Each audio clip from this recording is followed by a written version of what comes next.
I'm Maryanne Spurdle. Welcome to the Maxim Institute Podcast. We're here today with Amanda Achtman from Calgary in Canada. She previously worked as a senior advisor to a Canadian MP, working to prevent the expansion of euthanasia to those living with a disability or mental illness. She holds graduate degrees from universities in Italy and Poland. And Amanda currently works with Canadian Physicians for Life, teaches bioethics, and writes for Public Discourse. And she also has her own project of cultural renewal. It's called Dying to Meet You. It includes video interviews featuring personal stories, and she speaks around the world on topics of suffering, death, meaning, and hope, which is why you're here in New Zealand. So welcome. Thank you, Maryanne. So good to have you here with us. To start with, our societies, New Zealand, Canada, and I imagine the whole Western world are pretty avoidant when it comes to matters of aging and infirmity and death. You're a Westerner, and statistically speaking, you probably have a few decades before you have to deal with these matters yourself. What led you to not only confront these topics, but spend your time helping others to confront them too? Well, while I was working in politics, seeking to prevent that legislative expansion of euthanasia on the basis of disability and mental illness, I realized, exactly as you say, that we're quite avoidant as a society around topics of death and dying. And it occurred to me that now we don't even so much have a culture of death, as we seem to have death with no culture. We've lost the cultural tenor to death and dying, and especially in my travels to other parts of the world, I would see so many more robust traditions in different communities where there was a sense of what to do, what to bring, what to wear around experiences of sickness, illness, dying, and that time of grief. And so I wanted to kind of recapture and recover the cultural significance to dying, seeing it as constitutive of the lives we lead and the meaning within communities. So that was kind of how I started to become sensitive. Right. About how long ago was that you started that journey? That was when the government was doing the euthanasia expansion in 2021, and I made a New Year's resolution on January 1st, 2021, to actually blog about death every single day for 1 year. And so I was actually 30 years old at the time. Yeah. And while I was working in the office of a member of parliament for my 30th birthday, which was February of that year, the interns within the political office where I was working wanted to get me a birthday gift and decided, Amanda seems really interested in this memento mori, keep your death ever before you. And so they wanted to get me a small skull to keep on the edge of my desk to remind me of my mortality as a birthday gift.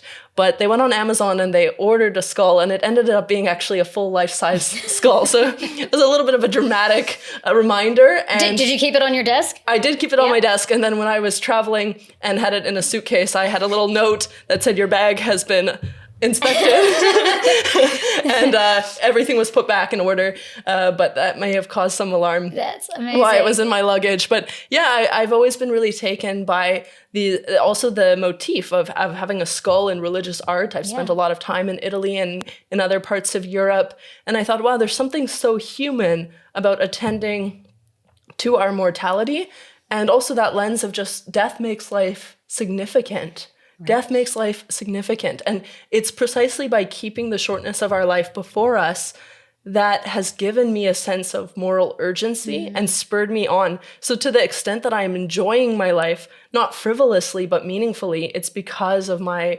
sensitivity to the shortness of our lives. That's really rich. Yeah.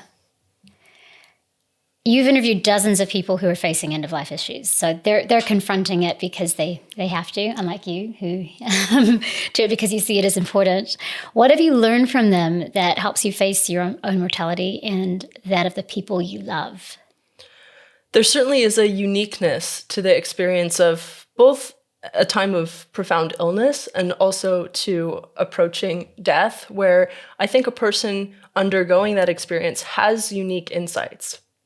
And so I like to sit kind of at the feet of such persons, so to speak, and have this posture of, what do you have to teach me? Because when we strip away all of the superficiality, all of the consumerism, all of the performance, all of the self-aggrandizement, and we really confront ourselves, something changes. And I find in those conversations that people really have distilled to the essential what matters most. And I find that very interesting, what people hone in on, whether it be their relationships or their faith or a lesson that they learned or a person who's significant.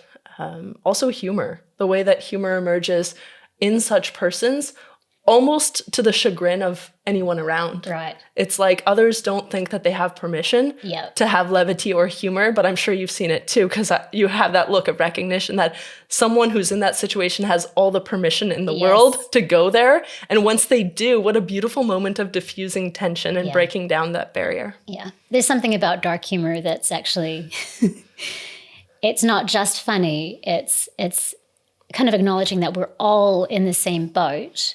And you don't stop seeing the ironic and the funny just because the end is drawing near. You can still enjoy those moments. Those who promoted New Zealand's euthanasia legislation look to Canada, where you're from, as very much a model to follow, not a cautionary tale. Canada's now on track, from what I understand, to open it up to people who are physically fine but dealing with mental illness. Is that due to come in 2027? Yes. So at the time that I was working in politics, the law actually passed that expanded euthanasia on the basis of both disability and mental illness as a sole condition. However, there was a so-called sunset clause that delayed the implementation of that mental illness as a sole condition from taking place. Right. And so that was deferred, and it was deferred again and again because people said, we're simply not ready. Yeah. But the truth is, we'll never be ready to euthanize people for whom mental illness is the sole underlying condition. And this is because it's completely contradictory to suicide prevention.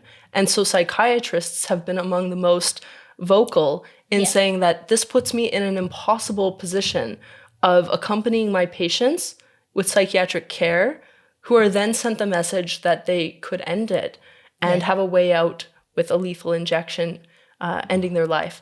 And so it's very detrimental. At the same time, I would be remiss to not explain that mental health factors are already compounding the decisions of people seeking euthanasia. Yeah. Yes, they may have a disability. Yes, they may have a cancer diagnosis. But anyone who's seeking to have their life ended is struggling with their mental health, is struggling with their self-worth. Yeah. And so it's very important that we actually promote fundamental human equality by insisting that everyone deserves suicide prevention rather than suicide assistance. And this raises an interesting question, because I think you said they're not ready, which implies that we're in a process here of normalizing something. Because talking to people in New Zealand who were for having the option of euthanasia, very few of them, if I bring up like removing a 6-month prognosis or removing, opening it up to people with mental health conditions, most people at that point go, oh, no, I don't agree with that. And we'll get to it later, but legislation is in the works. And in Canada, you've already seen an expansion. And then this, which most people actually see as problematic, that perhaps people with mental health conditions should be getting help with their mental health instead of the suggestion of euthanasia. Does normalizing it for some people, saying, well, if you're in this category, it's okay, does it erode our instinctive objection to all people committing suicide? Is that what you've been witnessing? Yes, what I would really want to mention is that this language of readiness is so sinister. For example, there's a man who I've interviewed, Roger Foley, and he has a condition called ataxia. And he told me, Amanda, look at this paper, the Ottawa Citizen newspaper. There's a woman with my very condition, and she is quoted as saying, I'm ready, meaning she's ready to opt for euthanasia and go through with so-called medical assistance in dying. He says, how am I to be made to feel that a woman with my very same condition from my same city where he was born is being described as ready? Does that insinuate that he's simply not ready, but he'll get there eventually? Yeah. It's so damaging to a person's sense of worth. And this is the detrimental effect that a euthanasia society has on people with disabilities. Just this morning, I woke up to a message from one of my best friends who has cerebral palsy and uses a wheelchair, and she was trying to get into church on Sunday, and the elevator broke down, and the phone within the elevator was not working. It was disconnected. So she got stuck, and everybody knows getting stuck in an elevator is not fun and can be very scary. And she was stuck in there for a while, and she was very frustrated. Eventually, the issues got resolved because there were other people with disabilities all trying to get into the church. And she expressed to me the frustration very pointedly when she said, I can handle the breakdowns of an elevator, but what I can't tolerate is the lack of resolve within the community to do anything about it. Yeah. And she said, I have the feeling that if me and the others with disabilities didn't show up to church for the next several weeks, that no one would notice. Right. And I'm traveling, I'm out of the country right now. She's normally someone who I sit next to whenever I am there at church. And so I said, of course, if I was there, I would know that you were missing. But that's the kind of precariousness that people have when they're sent the message that maybe they don't have a place in the society anymore. Yeah. And this goes to my next question. One of the themes I highlighted in my paper, Interrogating Choice, about euthanasia here in New Zealand, is that the choices are not equal. If you live in a certain area or if you have certain conditions, you aren't going to have the same access to, especially palliative care. So someone with a terminal diagnosis who's currently eligible in a rural area who's suffering might be a couple hours from a hospital, might have nobody in their district who can come and provide the kind of pain relief and symptom relief and advice for family and everything that someone in another place will, but they both have the option to access euthanasia. Well, that clearly makes it less of a choice for somebody who you now can either suffer or you can opt for that. There's really zero political will to fully fund palliative care, to fully fund hospices. In Canada, has the introduction of MAID created any urgency around improving those services for those who are eligible, or widening access to palliative care, or has it become, that's less urgent because you can access euthanasia now? The tragedy is that with euthanasia, as widespread as it has become, we're eliminating the stakeholder group that would be advocating for palliative care. Yeah. And so those voters, those stakeholders are fewer because they've been prematurely killed. Right. Because prematurely have their lives ended through killing. And that's devastating.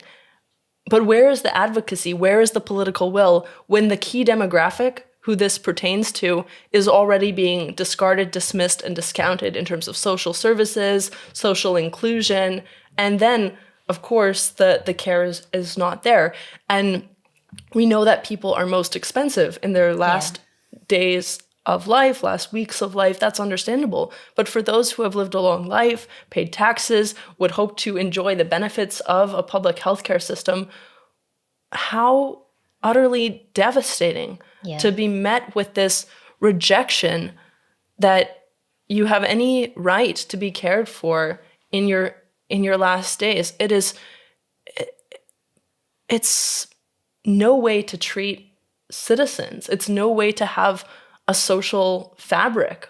And I see the toll reverberating across generations and through every sector of society.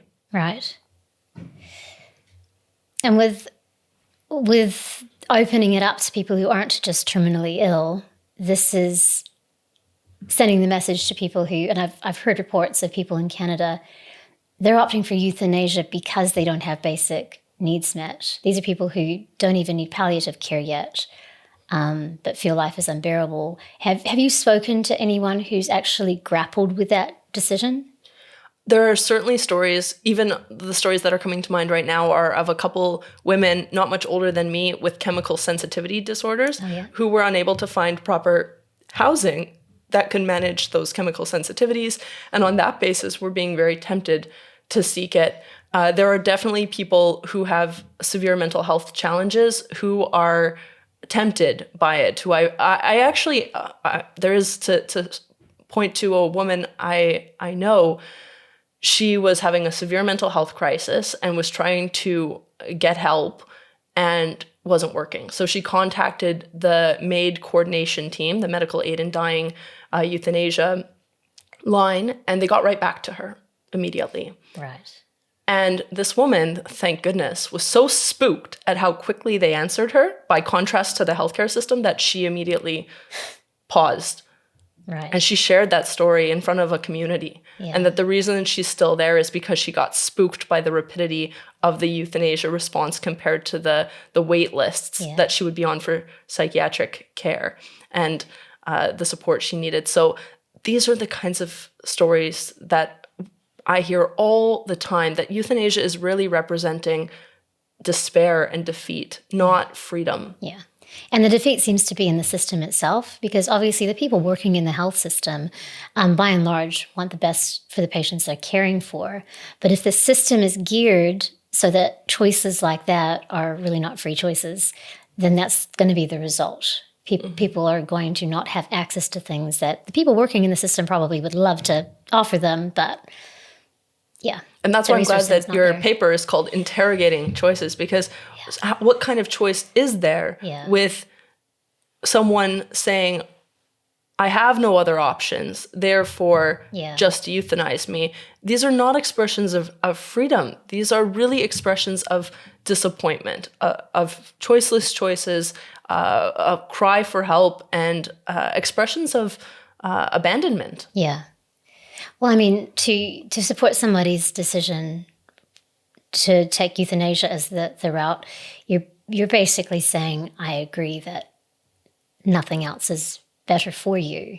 And that's a whole nother discussion, but it's a tough decision for people who are trying to support people at the end of life now, because I think some of your videos show this clearly, the guilt on family members who want to do everything they can to show their family member that they're loved, that they're not a burden, that they want them there as long as their body will allow them to, and then to watch them book in and have euthanasia and feel like they have failed their family member. Do you want to speak a little bit to that? Because I think a couple of your videos that I've seen have really illustrated that beautifully. Sure. Yeah. So in one of the short films, Benjamin shares about how both of his grandmothers were euthanized within a span of just a couple months of each other. Mm.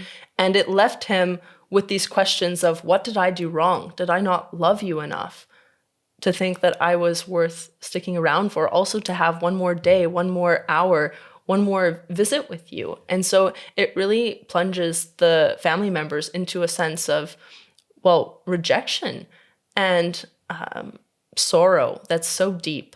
And I think we really would do well to start attending to the ripple effect for family members, because these decisions on the part of someone seeking euthanasia cannot but affect the community. Yeah. They are very much shattering and shaking others. And so I recently saw a video of a woman who was euthanized, and the video was released on social media by her children after the fact.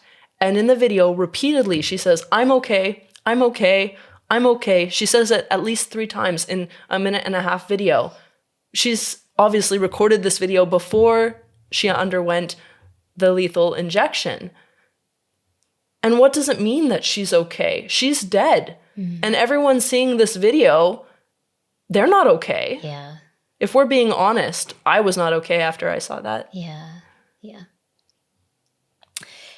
You speak to some of the core themes that recur whenever euthanasia policies are debated. And I'm thinking about autonomy, suffering, what compassion means. I know hope and dignity are big themes for you. And I suspect that the reason that different groups reach an impasse discussing these themes is that they're starting off with different definitions of things such as dignity and compassion. Because everybody believes that human dignity should be honored, and that compassion is good, suffering is bad. We don't disagree on those things, but we still reach different conclusions. If you could get everyone onto the same page about one or maybe 2 of those themes, which one would it be, and how would you like to see it defined? Great question. Well, let's take the word dignity, and especially in Canada, where the main euthanasia proponent group is called Dying with Dignity, and for more than 40 years has been campaigning for an end to unwanted suffering. Well, who's against that? Most suffering is unwanted, and so it's found a kind of resonance among people. But what's the proposal? That in order to have a dignified death, it needs to be scheduled and controlled. Nothing sloppy, nothing messy, nothing out of line. Let's fit it into a certain box. What I think is important to scrutinize there is, what message does that send to someone who dies naturally? Yeah. Is this not a form of death shaming? It's a form of death shaming to condemn someone who's dying naturally for the way that they die. Death is not always not painful for those gathered around. Yeah. It could be difficult to watch. It could be difficult to bear. But it's not mature for us to placate ourselves and to turn a blind eye or to attempt to control the process. And I think it's always that question of, what message does this insinuate to those who don't go through with it? And then how free are people to not be judged or diminished because they don't adopt the script? And this idea that death is dignified if it's scheduled and people gather around and you can have a certain playlist or and you toast with champagne or whatever. Yeah.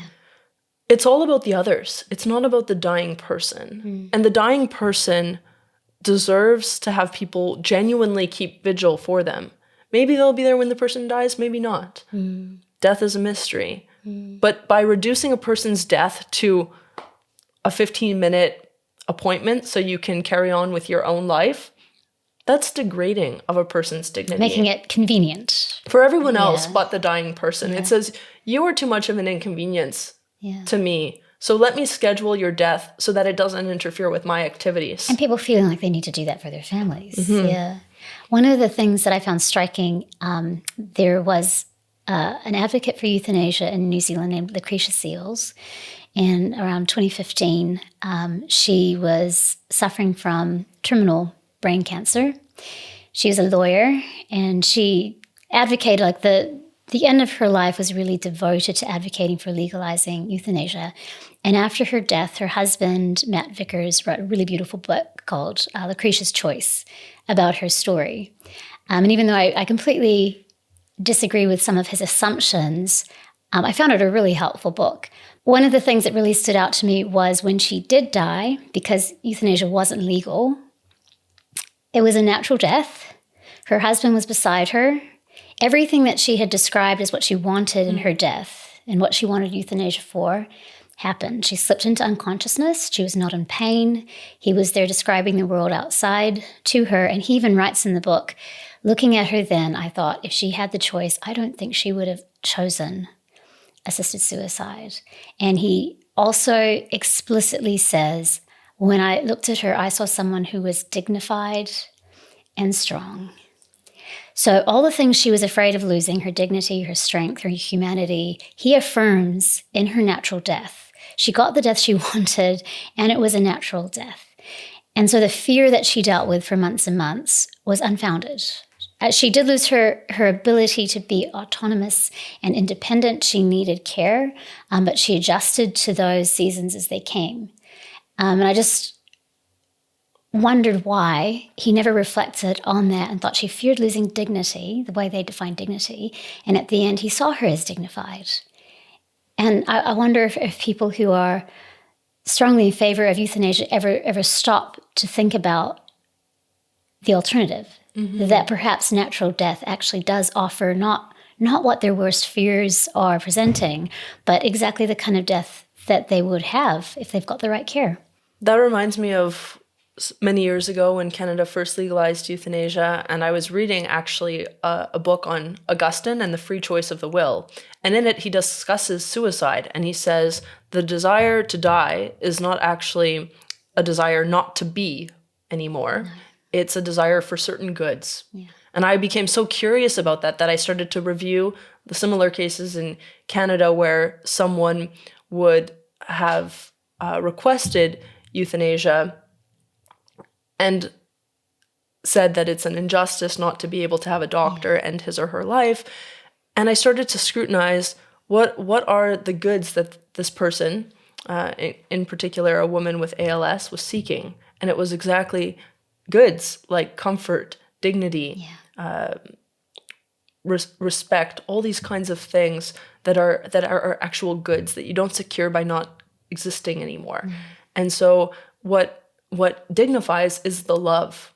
Yeah. And really what the request for euthanasia betrays is the insecurity that I will have anyone to love me enough in that condition of vulnerability. And that's especially a high temptation for high achieving intellectual like people. Lucretia, yes. And also doctors and nurses are among those who most seek euthanasia. And part of the reason is because of all that familiarity dealing with people in their vulnerability, but with a kind of chasm between you, who find solutions and who manage pain and conditions, and who treat, and the patient.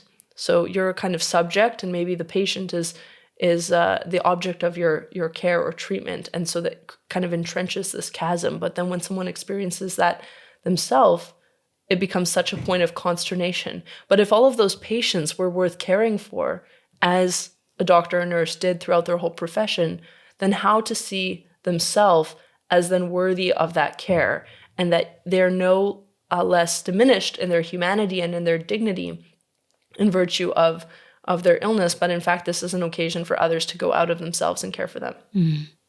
Exactly.